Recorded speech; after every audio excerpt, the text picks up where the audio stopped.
Friends, good afternoon. আজকে দুপুরবেলায় দেখো আমি কি খাওয়া দাওয়ার আয়োজন করেছি। পাবদা মাছের ঝাল করব, ডিম সেদ্ধ, এদিকে ভাত বসিয়ে দিয়েছি। এদিকে দেখো টমেটো, পেঁয়াজ, ক্যাপসিকাম, ধনেপাতা সব কুচি কুচি করে কেটে নিয়েছি। আদা রসুন নিয়ে নিয়েছি একটু, আর দুটো কাঁচা লঙ্কা নিয়েছি। এইগুলো দিয়ে আমি পাবদা মাছের ঝালটা বানাবো। চলো দেখে নাও আমি কি করে পাবদা মাছের ঝালটা বানাচ্ছি। তেল একদম গরম হয়ে গেছে, এবার আমি মাছগুলোকে ছেড়ে দিই।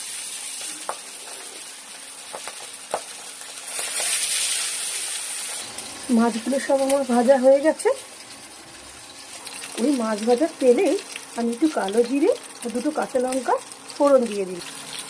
ফোড়নটা একটু নাড়াচাড়া করে নিয়ে পেঁয়াজ কুচিগুলো দিয়ে দিচ্ছি।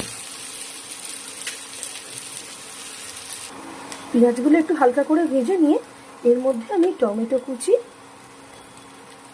ক্যাপসিকাম কুচি দিয়ে দিলাম। তারপর ঢাকা দিয়ে আমি কিছুক্ষণ ওই টমেটো ক্যাপসিকামগুলোকে ভেজে নেব, যতক্ষণ না তার কাঁচা গন্ধ চলে যাচ্ছে। দেখো আমার টমেটো ক্যাপসিকামের কাঁচা গন্ধটাও চলে গেছে, আর এগুলো বেশ ভালো করে সেদ্ধ হয়ে নরমও হয়ে গেছে। আমি একটু নুন দিয়ে দিলাম। এরপর নুন দিয়ে 1 মিনিট নাড়াচাড়া করে নিয়ে আমি আদা রসুন দিয়ে দিলাম। আমি আদা রসুনটা কিন্তু মিক্সিতে পেস্ট করিনি, আমি আদা রসুনটা কিন্তু গ্রেট করে দিয়েছি। গ্রেট করে দিলে বন্ধুরা এই মাছের ঝালটা খেতে খুব সুস্বাদু লাগে। একটু হলুদ গুঁড়ো আর একটু কাশ্মীরি লঙ্কার গুঁড়ো দিয়ে দিলাম। এবার এটা ভালো করে 2 থেকে 3 মিনিট আমি কষিয়ে নেব। দেখো আমার কষানো একদম কমপ্লিট হয়ে গেছে, সুন্দর একটা তেল ছেড়ে দিয়েছে।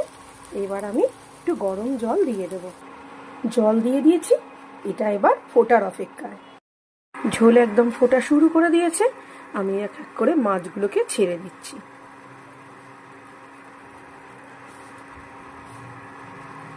মাছগুলো ঝোলে ছেড়ে দিয়েছি, এবার ঢাকা দিয়ে কিছুক্ষণ আমি ফুটিয়ে নেব। আঁচটা অবশ্যই সিমে রাখবো। ফুটতে এদিকে আমি একটু কালো জিরে শুকনো কড়াই নাড়াচাড়া করে ভালো করে গুঁড়িয়ে নিয়েছি। এবার মাছের ঝালের মধ্যে এই কালো জিরে গুঁড়োটা আমি দিয়ে দিলাম। কালো জিরে গুঁড়োটা ছড়িয়ে 1 মিনিট মতো ফুটিয়ে নিয়ে এবার আমি ধনেপাতা দিয়ে নামিয়ে নেব। দেখো বন্ধুরা, আমার রান্না একদম কমপ্লিট হয়ে গেছে। ভাত, ডিম, মাছের ঝাল সব রেডি। তোমাদের যদি আমার ভিডিওটা ভালো লেগে থাকে একটা লাইক, কমেন্ট, শেয়ার করে দিও। টাটা।